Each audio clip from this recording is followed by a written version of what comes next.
Welcome to the Tech Egg. Don't get scrambled. Enjoy the video. In this video, I will show how to play Super Mario Galaxy with an Xbox controller. First, connect your Xbox controller via USB or Bluetooth to your PC, launch the emulator, open the game ISO, go to controller settings, map the left stick to movement and the right stick to gyro, set dead zones low, save the profile, test with a short save file, and adjust sensitivity until platforming feels smooth. Start by installing an emulator that supports Super Mario Galaxy and Xbox input.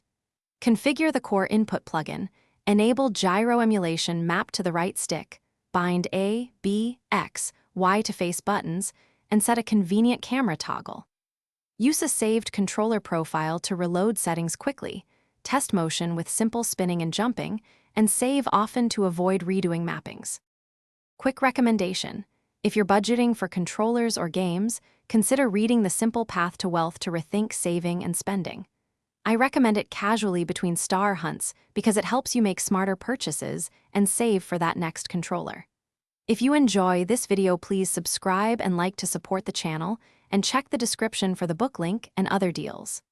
Thanks for watching. Now let's get back to the video. If gyro feels jittery, increase dead zones slightly and lower sensitivity in small increments to find balance. Update controller drivers and emulator builds for better compatibility, and disable conflicting overlays that capture input.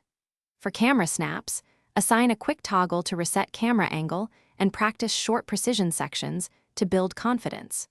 Always back up your controller profile and game saves before major changes to avoid lost progress. These small tweaks make platforming and star hunting much smoother. Thanks for watching. Consider subscribing if I helped unscramble your problems.